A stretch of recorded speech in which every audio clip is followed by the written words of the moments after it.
तो इन्होंने बोला बैठ जाओ बैठ जाओ। हाँ। मैंने बोला दिनेश जी मैं बैठ तो जाता हूं, लेकिन आप ऊपर वाले से ये दुआ कीजिए कहीं मैं आप पे नहीं बैठ जाऊं। पीने को तो आप पूरी दुकान पी जाओ, फिर भी 1 मिनट में उतर जाएगी। ये कोई सत्ता की शराब नहीं है जो एक बार पियोगे तो उम्र भर के लिए चढ़ जाएगी। वाह वाह क्या बात। अभी आने से पहले मैंने दिनेश जी को बोला जी कि भाई मैं इस क्षेत्र में नया हूँ, मैंने एक कविता लिखी है, सुन लीजिए। हाँ। तो इन्होंने बोला बैठ जाओ बैठ जाओ। हाँ। मैंने बोला दिनेश जी मैं बैठ तो जाता हूँ, लेकिन आप ऊपर वाले से ये दुआ कीजिए कहीं मैं आप पे नहीं बैठ जाऊं। तो बस क्या हालत है। उसके बाद तब से वो शांत बैठे। उसके बाद तब से वो शांत है। मैं अपना छोटा सा परिचय देना चाहूंगा। जी जी जी, छोटा सा परिचय।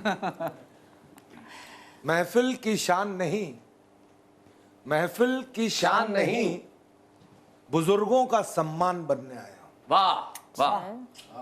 महफिल की शान नहीं, बुजुर्गों का सम्मान बनने आया हूं।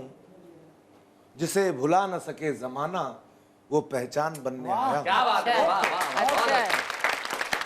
जिस पे कर सके कोई भरोसा वो ईमान बनने आया हूं। क्या बात है। और सच पूछो तो यारों, जो दे सके किसी को खुशी वो इंसान बनने आया हूं। वाह वाह। बहुत अच्छे आजाद, बहुत अच्छे। शुक्रिया सर। जो लोग इस भाषा को नहीं समझते उनके लिए दूसरा परिचय भी है। जी जी, मतलब दोनों तरफ रखा हुआ है। ये नहीं तो ये ले। दिनेश जी गौर फरमाइएगा, ऐसा आपके लिए नहीं है, मैं बोल रहा हूं जी कि मेरी शराफत के आगे तो राक्षस भी झुक जाए। हाँ। मेरी शराफत के आगे तो राक्षस भी झुक जाए। मेरी शराफत के आगे तो राक्षस भी झुक जाएगा, और कर दी जो मैंने बगावत तो खुदा भी रूठ जाएगा। वाह।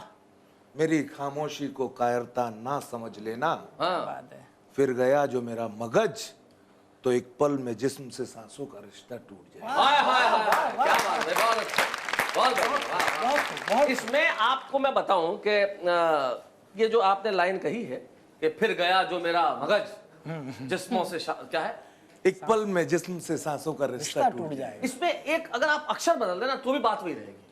गिर गया मैं अगर। सही बात है, बहुत खूब, बहुत खूब। मैं सांसों का रिश्ता बदल दिया बदल दिया बदल दिया। फिर गया मतलब की क्या जरूरत है। गिर गया मैं अगर, एक पल में सांसों का रिश्ता जिस्म से टूट जाए। सही बात है, बहुत खूब। एक कविता और सुना देता हूं। स्वागत। काम चला लेता हूं, थोड़ा बहुत कमा लेता हूं, और दाल रोटी के साथ साथ कभी कभी बिरयानी शिरयानी भी खा लेता हूं। हाय हाय हाय हाय। पूरी दुनिया माया के चक्कर में है, पैसा। पूरी दुनिया माया के चक्कर में है, मैं भी हूं। अपने कर्म कर लेता हूं, जो फल मिलता है वो पा लेता हूं। वाह। और इस जगमगाती दुनिया को देख रोज नए नए सपने सजा लेता हूं। हाय हाय हाय, बहुत बढ़िया आजाद, बहुत अच्छा। जरूरतों का अंत नहीं, जरूरतों का अंत नहीं, ये बात दिल को समझा देता हूं। राजा हो या रंक, इंसानियत का रिश्ता निभा देता हूं। उसी में बसता है मेरा मालिक, यही पाठ मैं अपने दोस्तों को भी पढ़ा देता हूं। वाह वाह वाह, बहुत अच्छा। काम चला लेता हूं, थोड़ा बहुत कमा लेता हूं, और झूठ नहीं बोलूंगा आप सबसे, दाल रोटी के साथ साथ कभी कभी 1-1.5 क्वार्टर भी लगा लेता हूं। Thank you. बालों की बात कर रहे थे आप जी। सर पे बाल नहीं है। मुझे तो याद आता है वो एक पत्नी ने अपने पति से कहा तुम्हारे बाल इसी तरह से उड़ते रहे तो तुम्हें छोड़ के चली जाऊंगी, तलाक दे दूंगी। ओहो। पति चुप हो गया। पत्नी ने कहा सो गए? बोले नहीं, जग गया हूं। 2 साल से मैं ही बेवकूफ था जो इनको बचाने में लगा था।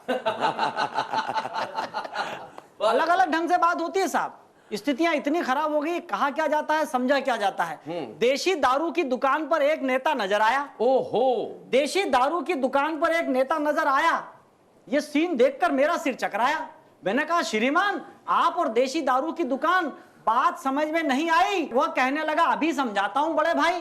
अरे हम भी गरीबों का जीवन जी रहे हैं और पिछले 2 अक्टूबर से केवल देसी दारू पी रहे हैं। क्या बात है। पिछले 2 अक्टूबर से केवल देसी दारू पी रहे हैं। मैंने कहा श्रीमान, पीने को तो आप पूरी दुकान पी जाओ, फिर भी 1 मिनट में उतर जाएगी। ये कोई सत्ता की शराब नहीं है जो एक बार पियोगे तो उम्र भर के लिए चढ़ जाएगी। क्या बात। स्थिति बड़ी खराब है साहब, धमकी भरा माहौल है आजकल, चाहे जिसको धमकी देने लगता है। चले जी एक कविता से जोड़ने का उपक्रम करता हूं और बहुत खूब कहने की कोशिश करता हूं कि एक धमकी भरा एसएमएस हमारे पास आया, एक धमकी भरा एसएमएस हमारे पास आया, एसएमएस पढ़कर सिर चकराया। लिखा था, दिग्गज जी हम आपके जीवन का सुख चैन तोड़ देंगे, 50 लाख रुपया दे दो नहीं तो आपका नाम किसी आइटम गर्ल के साथ जोड़ देंगे। क्या बात। 50 लाख रुपया दे दो नहीं तो आपका नाम किसी आइटम गर्ल के साथ जोड़ देंगे। एसएमएस पढ़कर मैं हो गया पसीना पसीना। मैंने कहा यार बदनाम हो गया तो मुश्किल हो जाऊंगा जीना। मैंने मदद के लिए तुरंत एक नेताजी को फोन लगाया। मैंने कहा हुजूर धमकी भरे एसएमएस मिल रहे हैं, मेरी मदद कीजिए। तभी उधर से आवाज आई, इस मार्ग की सभी लाइनें व्यस्त हैं, कृपया कुछ देर बाद डायल कीजिए। इस मार्ग की सभी लाइनें व्यस्त हैं, कृपया कुछ देर बाद डायल कीजिए। मैंने एक पुलिस अधिकारी को फोन लगाया तो उन्होंने अपने मतवाले अंदाज में इस तरह से फरमाया कि दिग्गज जी आजकल तो क्या मुन्ना क्या मुन्नी सब बदनाम होने पे तुले हैं। आजकल तो क्या मुन्ना क्या मुन्नी सब बदनाम होने पे तुले हैं। और अंदर की बात तो यह है कि हम और आप कौन से दूध के धुले हैं। और अंदर की बात तो यह है कि हम और आप कौन से दूध के धुले हैं। अरे आजकल तो बदनाम होने का दौर, और इन पंक्तियों पर आपका स्नेह चाहता हूं कि आजकल तो बदनाम होने का दौर है। अरे आपका नाम किसी आइटम गर्ल के साथ जुड़ रहा है, इसका तो मजा ही कुछ और है। क्या बात। बहुत खूब।